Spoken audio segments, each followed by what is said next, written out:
Okay, Hi3 banner roofs. Hi3 7.0. Going into week 2 now, right? Week 2. Week 3. We're starting week 3. Patch came out, what, 2 weeks ago?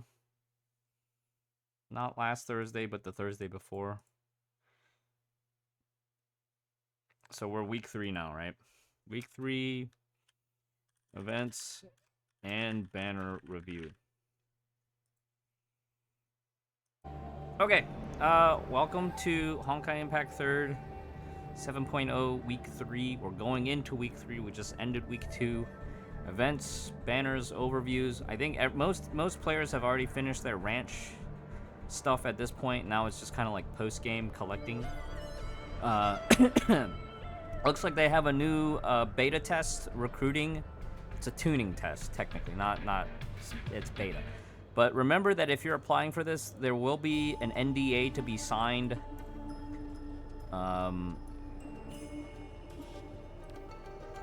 This is why I am not interested in one of these, because you can't make content around it. It looks like they're actually trying to get like the high-level players to participate so that they can help actually tune.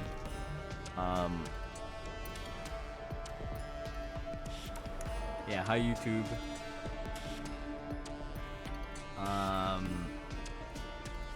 You know, apply if you're interested, but just know that it's work. Like, you actually have to fill out surveys and stuff. But they will give crystal rewards and whatnot. You'll get paid in exposure and in crystals. Elysia's birthday event. Oh, how about that? If you are a fan content creator or Elysia's your favorite character, if you click the link here, they're doing a community event. Sometimes you can win crystals or like a nice little standee or some kind of nice little physical merch gift. Focus supply. So Focus A is still the same. It's Luna gear, but Focus B, it's the Call of Kalodi. We'll take a look at the off rates here. Kronos wants me to do 110 pull and see if I can snipe any piece of the Stigmata so I can finish my set, but I might just patiently wait it out. So this is for vill-v likers and vill-v enjoyers. vill-v ADV for those that want a brute force. For most players, this is a pretty easy skip. We'll go over that again later in this review. Shixel Arsenal started earlier today. Key of Limpidity and Twirling Glaze, which is the Piranha weapon. And Aladdin. No, Twirling Glaze is not Piranha. Twirling Glaze is Susanna's weapon. Why did I keep thinking it was Piranha? Aladdin is such a good set, but you know, if you're sticking to a tight budget, you know, if you're sticking to being F2P, I would encourage you to just stay on target and keep saving. Pulling for Aladdin dupes is kind of a high dolphin whale / whale move. If you're hyper competitive, yeah.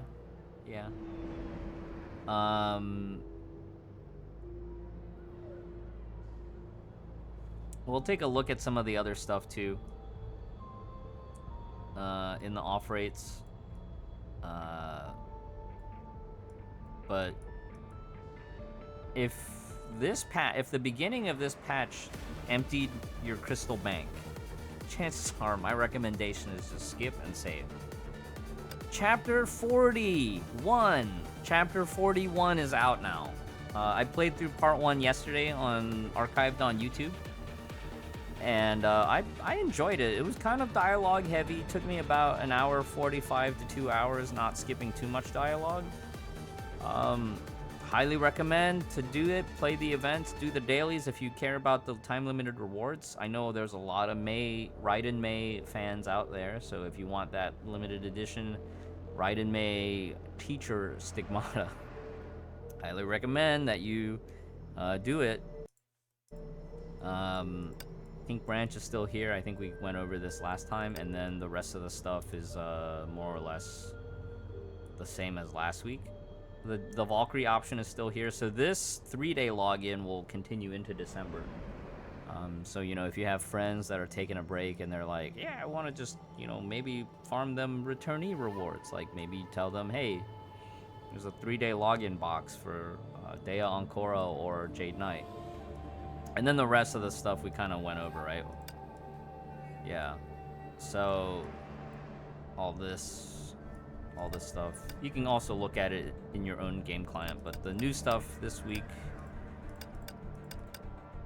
Alright, let's go take... Oh yeah, don't forget to play the event. There is a new tutorial out now. Went live on Thursday for the Stardust type. So here's an easy 15 crystals that you can earn from playing the tutorial about Stardust type.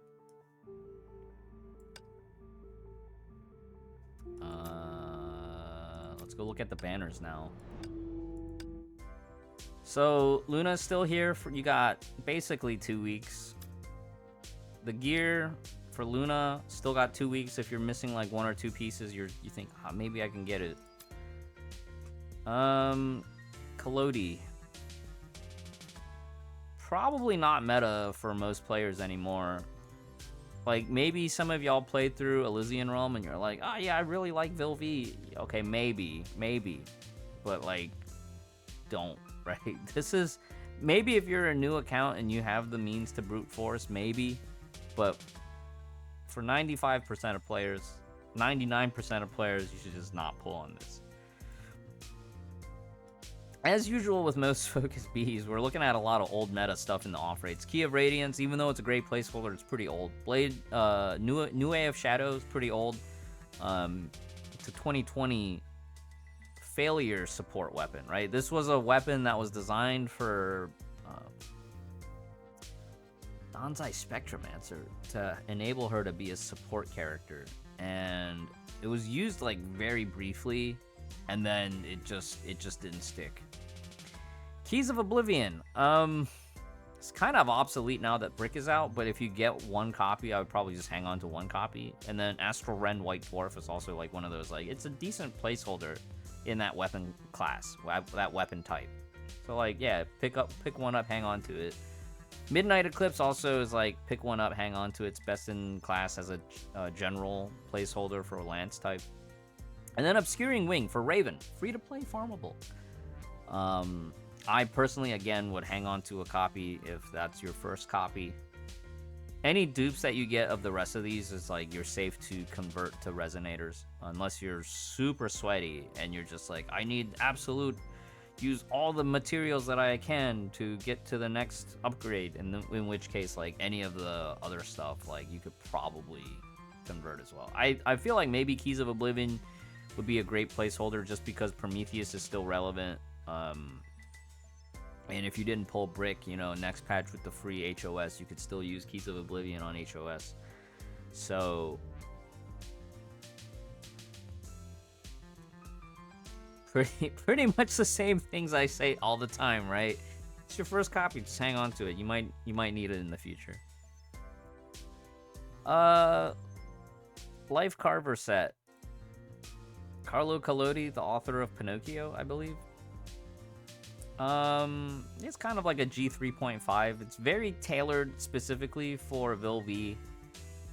I think back in the day, the gear tests were like, yeah, what about TB with Thales M and so on and so forth. I honestly don't remember off the top of my head. If you really are interested, you can probably look up guides from Wyvern and Marissa from that time. They probably have the charts from the beta test from like about over a year ago. But yeah, I mean, again, don't roll on this banner.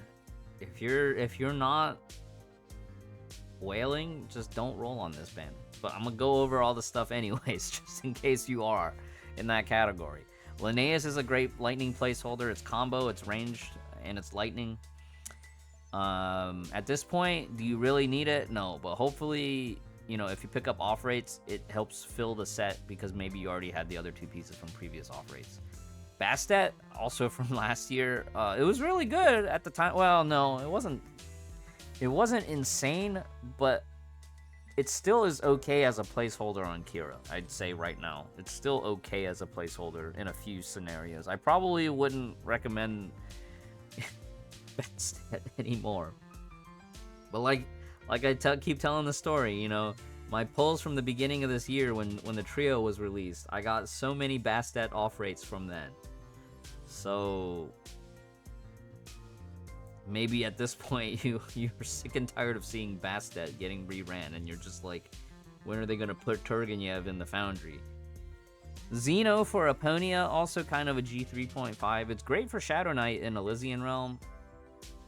And I think what was it? We were saying, was it Simsa or Cupcake? One of y'all were saying that Xeno was actually an excellent placeholder on Luna for Lunar Vow. Oh no, was it Shade of Midgar? I think it was Shade of Midgar who was talking about Xeno before. And then Ai-Chan, pretty good for fire, but also like getting close to the 1 year mark for this set, which is why we're starting to see it turn up in Focus B quite a bit. Stigmata off rates are not bad. Weapon off rates are pretty old. You don't need to roll on this banner unless you're like a vill-v super fan, all right? But if you're a vill-v super fan, chances are you probably already pulled full gear and double S on release, like Nor. I think Nor pulled full gear. I know Nor got the rank ups on release. Just in time to get mentioned. Yay! Shade of Midgar in the chat. YOLO 10 pull on vill-v banner. Now I am one fragment away from S1. Wait, are you telling me to YOLO, Simsir? Or should I YOLO 10 on the gear banner? I know Kronos was trying to get me to YOLO 10 on the gear banner. So, vill-v ADV, this is basically for everybody who was late to the party. Because vill-v originally released with a Silverwing style banner. And what does that mean? That means you could have gotten her full gear as you were pulling for her card. And it incentivized a lot of spendy players to just go straight for double S, because getting double S... Zetsu, thank you for the raid.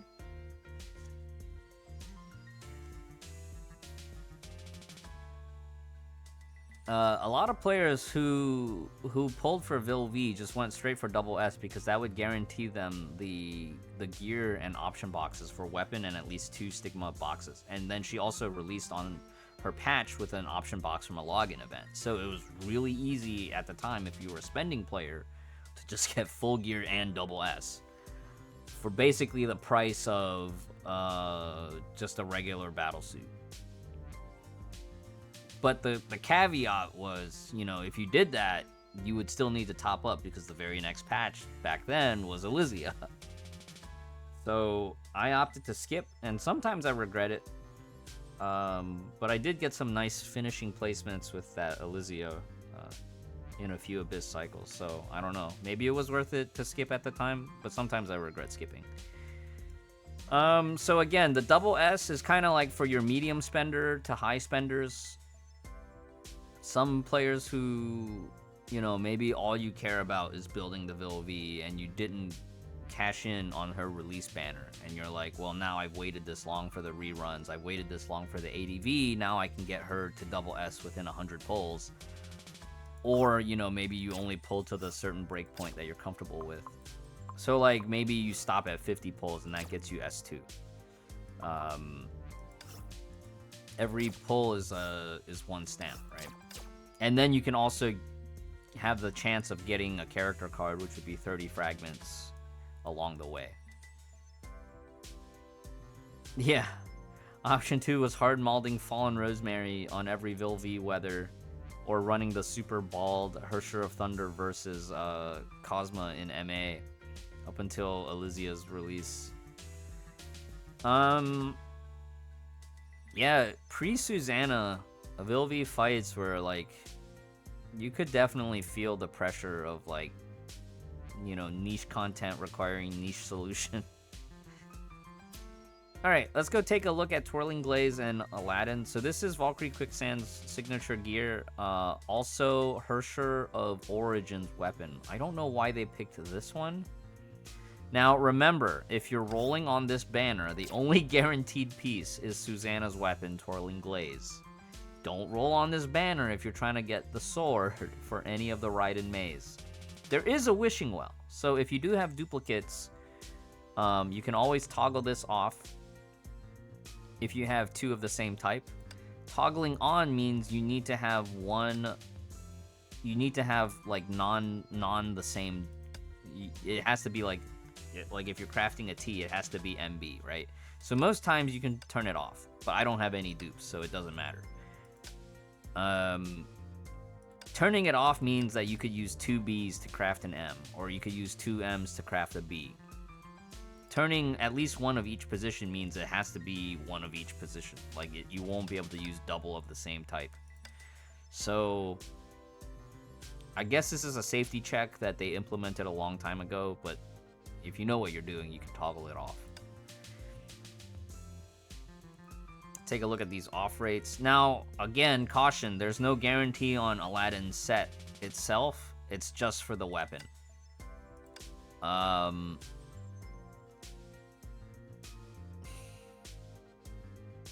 This is kind of an okay banner if you're a spending player. Like, mid-budget to high-budget, and you're trying to catch up. I think for most average players, if you didn't pull for Aladdin on release, I would probably just scuff it out and like make do with alternative gear and just save up for either next patch or the patch after.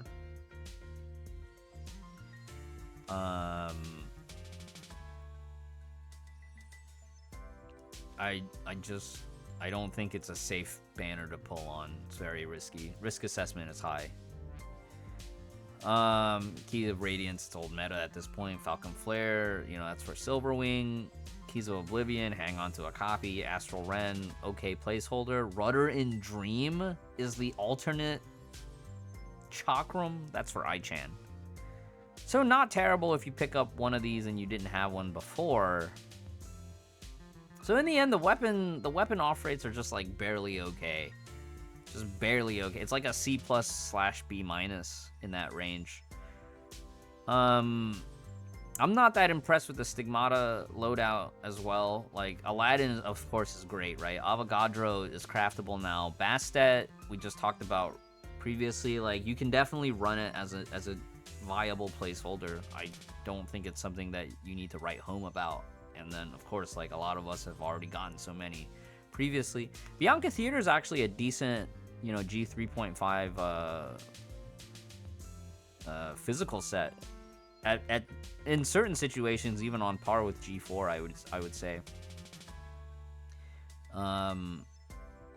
There were even times with Twilight Paladin where we're using Bianca T with Kafka MB.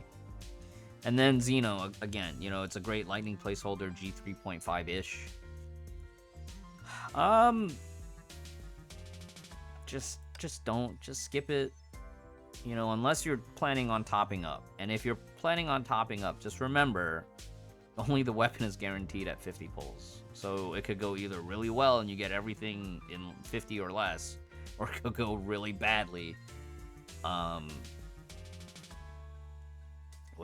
How risk averse are you? You know, what's your personal risk assessment? How much are you willing to spend?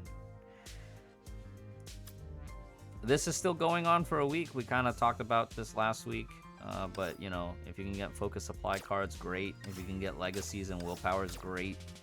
Outfit tickets if you're a collector type. Hersher of Reason is personally my pick. Unless you're a Seele fan. If you're a Seele fan, maybe get Stygian Nymph, because Stygian Nymph is technically not farmable, but the other two are. But in terms of ease of play and like being able to help clear content, I personally think HOR is probably like the better for new accounts. And now that the dorm buffs got reworked, you no longer should feel pressured to pick Stygian Nymph solely for the Dorn buff. Like, yeah, eventually you'll farm a bunch of the other S ranks in War Treasury to build up your Dorn buffs, but now you no longer, like, back in the day, before this patch, we would have been like, yeah, I need Stygian Nymph to double S so I can get them extra % physical bonus. Firepower supply is still here for another 2 more weeks. Again, it's designed around players with inventory built up so that you can snipe the missing thing that you're looking for. So in my case, I went with Tower of the Past, which is why I'm hesitant to roll on the current Focus B banner. Because what if I get another Tower of the Past instead? You know, instead of getting a Stigmata. But yeah, so double check the rules on this. They've made it easier to snipe because instead of previously it was 5+5, now it's 3+3, which means you need less overall gear in order to snipe the one that you don't have unlocked. Sir, Stygian Nymph is farmable now. It is. How did I miss this? Okay, well, if Stygian Nymph is farmable, for new players, my hands down top recommendation would just be pick HOR. She just works better than the other two right out of the box. In the olden days, we would have been like, Shadow Knight needs double S. Stygian Nymph is not bad out of the box, but definitely is a bit more gear reliant. Tertia of Reason, you could throw on like one of them old Ignite cannons, Thales TM, and I don't know what we threw on for the B slot. Some generic B, total damage B slot, and she's ready to roll.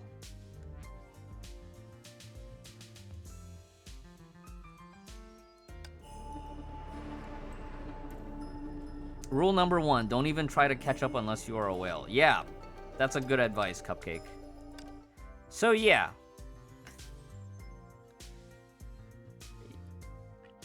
There's not really much to say at this point. I feel like if you're not gonna be a spending player, or you've already fulfilled your budget limits as a light spender, the rest of this patch is just save. Just save.